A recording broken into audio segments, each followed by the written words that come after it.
Music 5, Quarter 2, Week 4, Milk Base.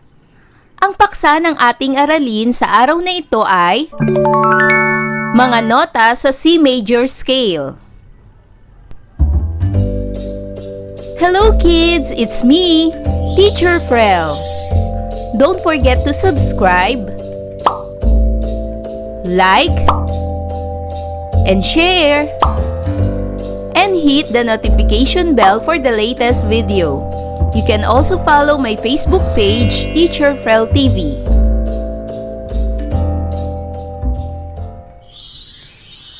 Welcome back mga bata! Sa araw na ito ay pag-aaralan natin sa asignaturang musika ang mga nota sa C major scale.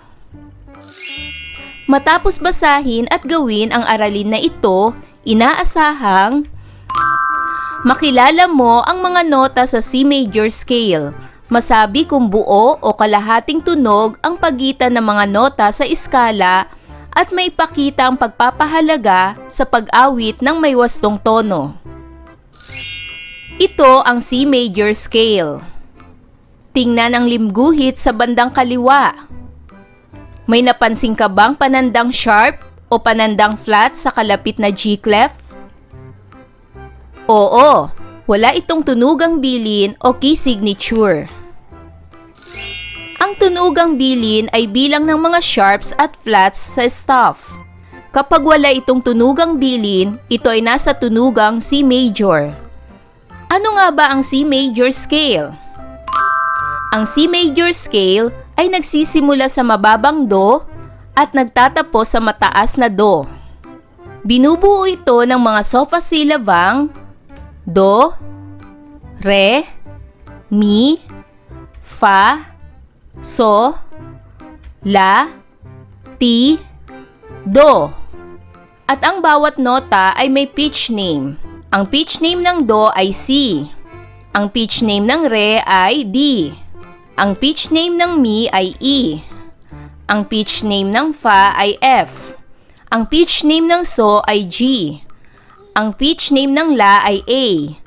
Ang pitch name ng T ay B. At ang pitch name ng Do ay C. Upang lalo ninyong maunawaan ang ating aralin, ay dadako na tayo sa mga pagsasanay. Pagsasanay bilang isa. Tingnan ang mga nota sa limguhit o staff. Basahin ang sofa-silaba ng mga nota sa C major scale. Basahin natin ang mga nota sa C major scale.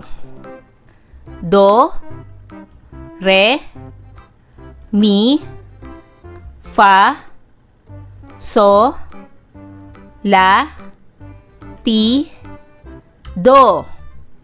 Ngayon kayo naman mga bata.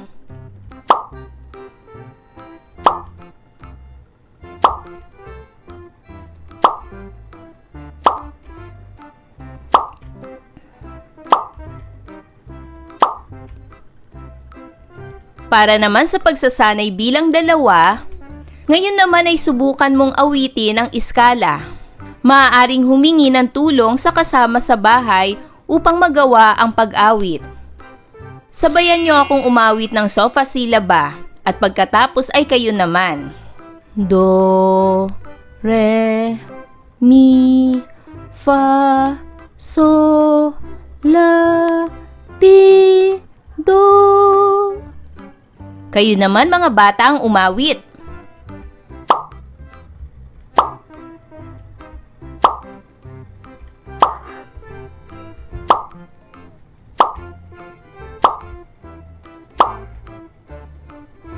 Para naman sa pagsasanay bilang tatlo, gamit ang Kodali hand signs, awitin ang C major scale kung sakaling nalimutan. Gayahin ang Kodali hand signs ng bawat nota. Do,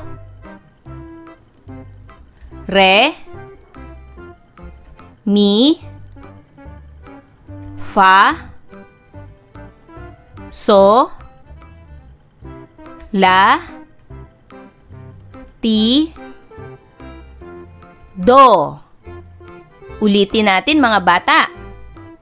Do, Re, mi, fa, so, la, ti, do. Para naman sa pagsasanay bilang 4, ang iskalang mayor ay binubuo ng mga notang buo ang mga pagitan maliban sa pagitan ng ikatlo at ika-4 na nota. Gayon din ang ika-7 at ika-8 nota. Pag-aralan natin. Ang pagitan ng unang nota at ang pangalawang nota ay buo. Buo rin ang pagitan ng pangalawa at pangatlong nota. Buo rin ang pagitan ng pang-4 at pang-5 nota. Buo rin ang pagitan ng pang-5 at pang-6 na nota. Gayon din ang pang-6 at pang-7 nota. Maliban sa pagitan ng pangatlo at pang-4 na nota, ito ay hindi buo. Hindi rin buo ang pang-7 at pang-8 nota. Ang ganitong uri ng iskala ay tinatawag ring diatonic. Ang iskalang diatonic ay binubuo ng buo at kalahating tono. Ito ang pattern para sa C major scale. Ang ibig sabihin ng W ay whole at ang ST ay half. Muli, pag-aralan natin ang C major scale. Whole ang pagitan ng una at ikalawang nota. Whole din ang pagitan ng pangalawa at pangatlong nota. Whole ang pagitan ng pang-4 at pang-5 nota. Whole ang pagitan ng pang-5 at pang-6 na nota. At whole din ang pagitan ng pang-6 at pang-7 nota. Samantalang half ang pagitan ng pangatlo at pang-4 na nota. Half din ang pagitan ng pang-7 at pang-8 nota. Upang lalo ninyong maunawaan kung bakit may mga notang buo at kalahati lamang, ay pag-aralan natin ang piano keys na ito. Ang mga tunog ng mga piano keys na ito ay Do, Re, Mi, Fa, So, La, Ti, Do. Ang mga notang ito ay may mga katumbas na chords na C, D, E, F, G, A, B, C. Ang mga nota ay may bilang na 1, 2, 3, 4, 5, 6, 7, 8. Makikita ang pagitan ng Do at Re ay mayroong black key. Ibig sabihin ito ay whole. Ganon din ang pagitan ng D at E. Ito ay may black key. Kaya ito ay whole. Ang pagitan naman ng E at F o pangatlo at pang-4 na bilang ay walang black key. Kaya ito ay half step. Ang pagitan naman ng F at G ay may black key. Kaya ito ay whole. Ganon din ang pagitan ng G at A. Ito ay may black key, kaya ito ay whole. Ang pagitan naman ng La at Ti ay may black key, kaya ito ay whole. Ang pagitan naman ng Ti at Do o pang-7 at pang-8 nota ay wala ng black key, kaya ito ay half step. Naunawaan nyo ba mga bata kung bakit may mga nota na buo at kalahati ang pagitan? Dahil kung ating pag-aaralan ng piano keys, makikita natin ang sagot. Para naman sa pagsasanay bilang 5, tingnan ang mga nota sa staff. Ito ang pababang bahagi ng C major scale. Basahin ang mga nota. Ulitin hanggang masanay. Ito ay pababang nota. Do, Ti, La, So, Fa, Mi, Re, Do. Kayo naman mga bata.